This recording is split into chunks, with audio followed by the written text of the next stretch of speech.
Salam sejahtera, terima kasih karena bersama dengan saya di Nazilin Unity Channel. Ini berita terkini pastinya berkait dengan skandal perlombongan pasir di Selangor. Dikabarkan bahwa suspek ataupun orang yang berpengaruh itu kini hampir dapat ditangkap dan sudah mula dapat diteka oleh netizen. Skandal perlombongan pasir di Selangor SPRM sekali lagi menggeledah 6 lagi premis. Wah, seperti kata penganalisis politik yang sebelum ini, mereka kata tiada lagi safe house, tiada lagi rumah yang selamat, dan mereka meramalkan akan ada banyak lagi rampasan demi rampasan, serbuan demi serbuan yang mungkin akan dapat mencecah ratusan juta ringgit. Suruhanjaya Pencegahan Rasuah Malaysia SPRM hari ini menggeledah 6 lagi premis berhubung siasatan skandal rasuah perlombongan pasir yang dikaitkan dengan Menteri Besar Selangor Pemerbadanan MBI. Bagaimanapun tidak didedahkan hasil penemuan penggeledahan di 6 premis berkenan yang membabitkan sebuah kediaman dan 5 unit pejabat di sekitar Lembah Klang itu. Hari ini 6 premis telah digeledah, kata laporan ini. Tetapi ia bukan safe house, sebaliknya sebuah unit kediaman dan 5 unit pejabat di sekitar Lembah Klang. Menurutnya, semua premis yang digeledah tidak disita menurut sumber kepada BH itu. Dalam pada itu, sumber memaklumkan ahli perniagaan yang ditahan semula berhubung dakwaan skandal rasuah sama direman 5 hari sehingga Ahad ini. Terdahulu, ahli perniagaan itu ditahan semula SPRM selepas tempoh tahanan reman sejak Khamis lalu tamat hari ini. Ketua Pesuruhjaya SPRM Tan Sri Azam Abaki mengesahkan penahanan itu namun tidak mengulas lanjut. Suspek itu ditahan selepas disyaki menerima rasuah daripada syarikat lain selepas berjaya mendapatkan kontrak berkait dengan MBI. Ahli perniagaan itu antara 4 individu yang ditahan SPRM sepanjang minggu lalu berhubung siasatan skandal rasuah bernilai jutaan ringgit berkaitan konsesi pelombongan pasir di bawah anak syarikat Badan Pelaburan Negeri berkenaan.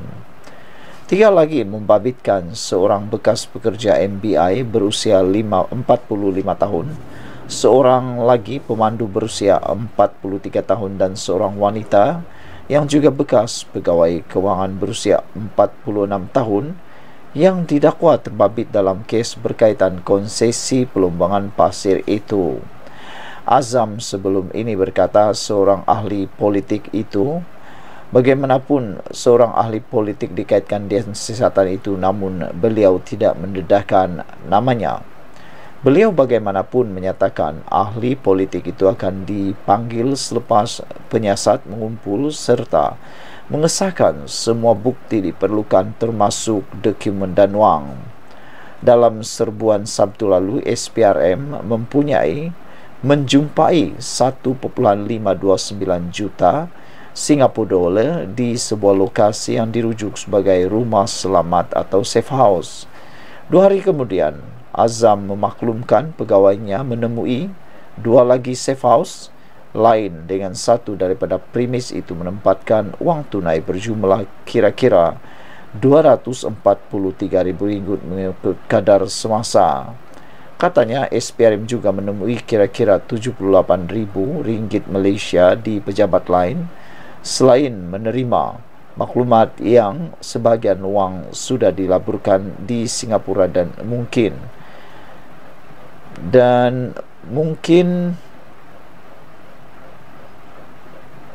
wang sudah dilaburkan di Singapura dan mungkin terdapat akaun lain di bank berbeza. Beberapa kes siasatan dibuka mengikut Akta Pencegahan Rasuah 2009 dan Akta Pencegahan Pengubahan Wang Haram dan Pembiayaan Keganasan 2001. Sekian untuk kali ini. Jangan lupa tinggalkan komen anda, tekan butang subscribe. Bye-bye. Salam sejahtera, terima kasih karena bersama dengan saya di Nazilin Unity Channel. Ini satu kejutan paling hebat. SPRM akhirnya tangkap jerung paling besar di saat kes isu skandal rasuah pasir di Selangor menjadi panas. Tapi kali ini, apa yang ditahan oleh SPRM ialah bekas eksekutif kanan syarikat yang berkaitan dengan petroleum, gas, pula ditahan SPRM. Kita ucapkan sabas, tahniah kepada SPRM kerana bertindak hebat, tegas, dan hari demi hari makin menjadi sangat ditakuti. Inilah sepatutnya yang harus berlaku terhadap SPRM maupun penguatkuasa yang lain. Patutnya mereka menjadi agensi yang disebut saja nama mereka akan membuatkan segala bulu di badan menjadi meremang. Seorang bekas eksekutif kanan sebuah syarikat berkaitan petroleum dan gas ditahan Suruhanjaya Pencegahan Rasuah Malaysia SPRM semalam. Beliau ditahan selepas disyaki meminta dan menerima rasuah kira-kira RM370,000 sebagai balasan bagi mendapatkan kontrak melantik konsultan untuk syarikat berkenan. Menurut sumber, suspek ialah lelaki yang berusia lingkungan 50-an itu ditahan pada jam 5.30 petang semalam ketika hadir bagi memberi keterangan di Ibu Pejabat SPRM.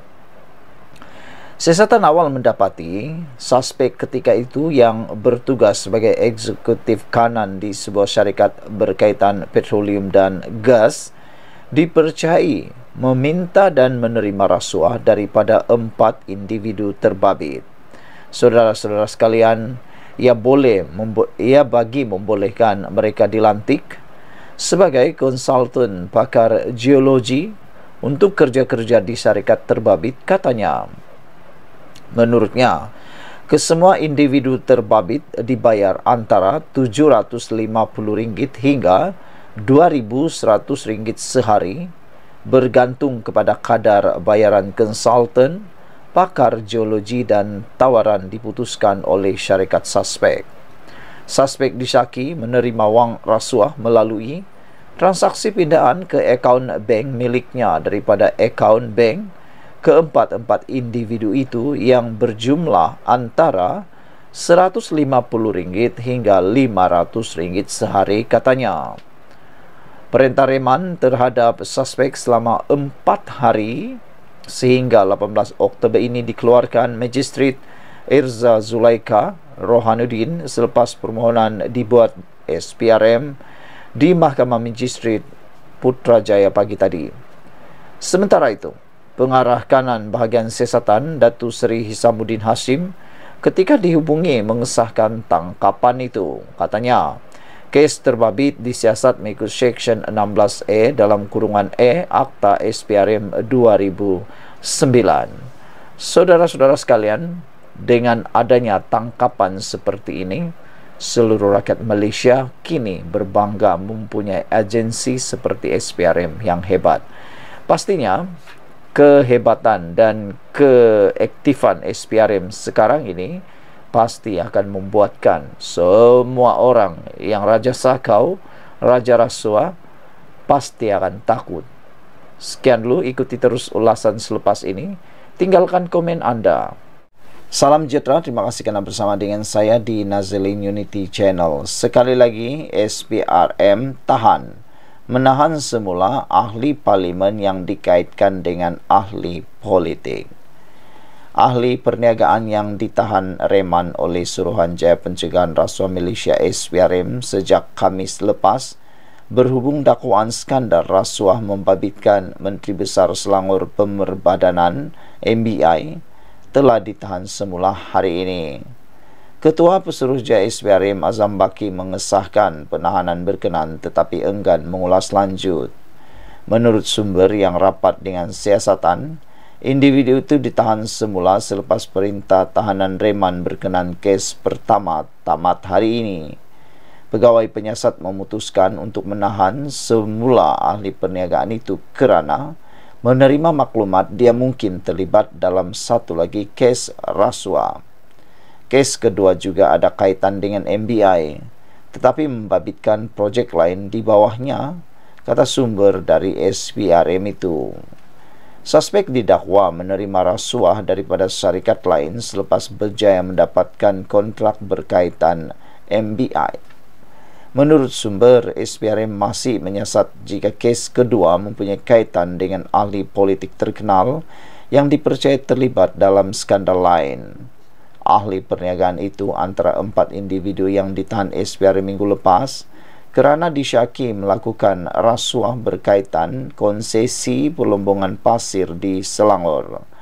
3 individu lain yang ditahan ialah seorang lelaki berusia 45 tahun yang merupakan bekas eksekutif MBI, seorang kaki tangan wanita di sebuah syarikat pelombongan pasir berumur 46 tahun, dan seorang lelaki berusia 43 tahun yang bekerja sebagai pemandu.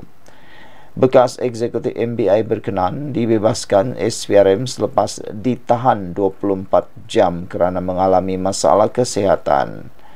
Manakala suspek wanita dan pemandu terbabit dibebaskan selepas perintah tahanan reman mereka tamat pada Sabtu lalu. Menurut sumber, ahli perniagaan berkenan didakwa bertindak sebagai orang tengah untuk mengutip rasuah bagi pihak bekas eksekutif MBI itu. SPRM juga mengesaki 2 suspek utama iaitu mempunyai kaitan dengan seorang ahli politik terkenal yang pernah mempunyai pengaruh di Selangor. Susulan penahanan itu, SPRM telah menyerbu sekurang-kurangnya 3 premis di Lembah Klang yang mereka percaya digunakan sebagai safe house untuk menyimpan rasuah bagi ahli politik yang tidak dinamakan itu. Azam Baki ketika sidang media semalam mengesahkan 4 tangkapan dan serbuan telah dilakukan ke atas rumah berkenan. SPRM juga memaklumkan agensi itu telah merampas uang tunai berjumlah 5 juta ringgit daripada premis terbabit. Saudara-saudara sekalian, isu tentang ini memang mengejutkan kita semua. Jangan lupa tinggalkan komen Anda, ikuti terus ulasan selepas ini. Salam sejahtera. Baru-baru ini timbul perdebatan antara Wan Faisal dan juga Rafizi.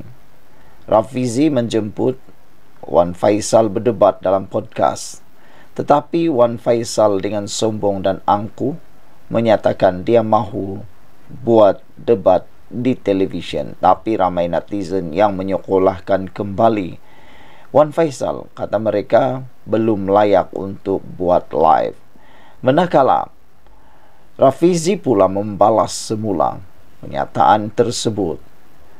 Kalau dah kemeruk sangat nak masuk TV, Rafizi ajar bahasakan Wan Faisal. Menteri Ekonomi Rafizi Ramli tampil membidas ahli Parlimen Machang Wan Ahmad Faisal Wan Ahmad Kamal yang dianggap kemeruk sangat nak masuk TV.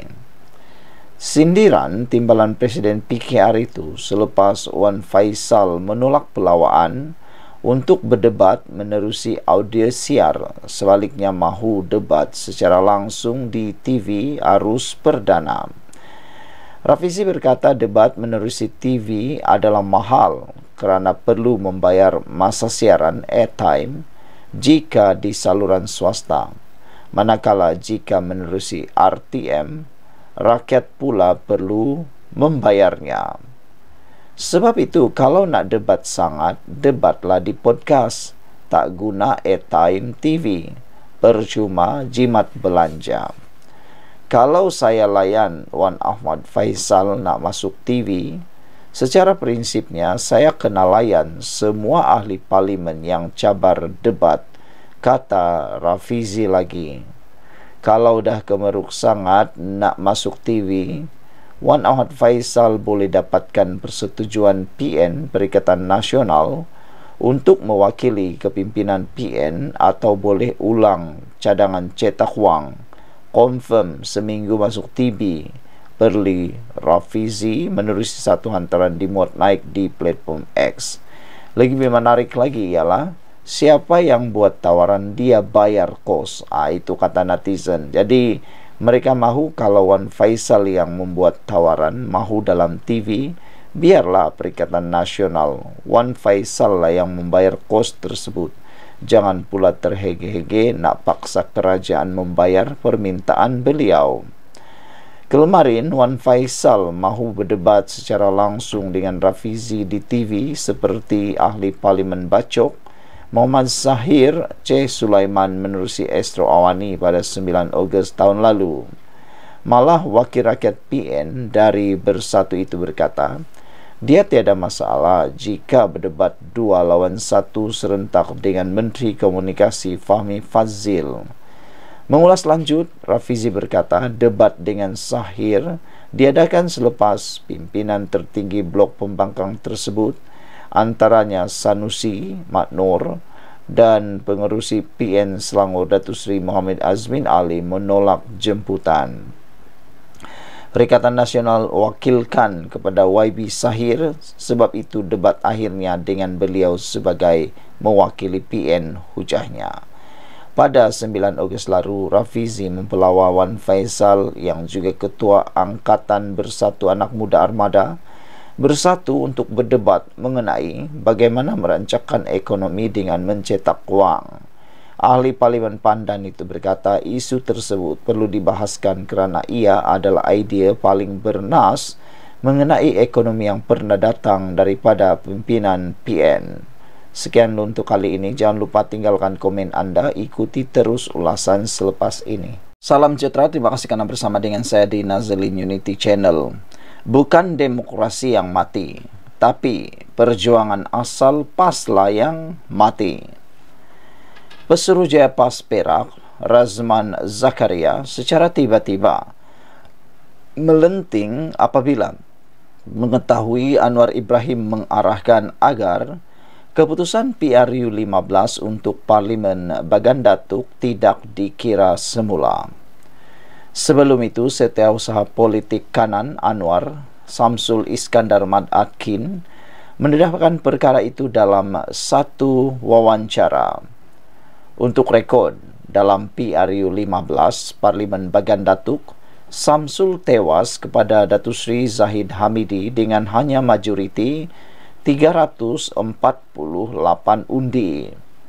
Datuk Seri Zahid memperoleh 16,578 undi berbanding Samsul yang mendapat 16,230 undi, dan Perikatan Nasional yang diwakili Dr. Faiz Naaman sekadar memperoleh 8,822 undi. Malah, Razman menuduh arahan Anwar itu sebagai bukti telah wujud konspirasi antara Barisan Nasional dan Pakatan Harapan untuk membentuk kerajaan campuran. Sangat mengejutkan apabila Razman turut menganggap kerajaan perpaduan yang ditubuhkan hari ini bukan atas titah yang di Pertuan Agong sebagaimana yang didakwa. Penulis mengakui sebagai orang kuat kepada Anwar, Samsul sepatutnya tidak bertindak sembrono dengan mendedahkannya kepada umum. Pendedahan ini hanya akan menimbulkan spekulasi dan ibarat memberi peluru percuma kepada musuh. Ia akan dilihat Samsul seolah-olah tidak boleh menerima hakikat kekalahan dengan memperlekehkan kemenangan Datuk Seri Zahid Hamidi. Tetapi penulis tidak nampak di manakah asas dakwaan yang dibuat oleh Razman Zakaria. Ketika Anwar memberikan arahan tersebut, peluang untuk PAS dan Perikatan Nasional menjadi kerajaan sebenarnya lebih terbuka. Ini terbukti apabila pengerusi parti mula-mula dipanggil menghadap adalah Anwar mewakili Pakatan Harapan dan Muhyiddin Yassin serta Hadi yang mewakili Perikatan Nasional. Kalaupun sekiranya Anwar dan Datuk Seri Zahid sudah ada persetujuan, ianya tidak akan berlaku sekiranya Perikatan Nasional akur dengan titah yang di Pertuan Agong. Kerjasama Barisan Nasional dan Pakatan Harapan bukanlah pilihan pertama Baginda, tetapi kerajaan, kerjasama Pakatan Harapan dan Perikatan Nasional PN Hanya selepas Muhyiddin dan Hadi bersikap angkuh dan biadab terhadap yang di-Pertuan Agong, barulah Barisan Nasional berada dalam pertimbangan baginda. Realitinya, demokrasi di negara kita tidak mati, tetapi kerakusan pemimpin PAS kepada kuasa yang telah menyebabkan perjuangan asal parti PAS mati. Sekian untuk kali ini, ikuti terus ulasan selepas ini, tinggalkan komen Anda.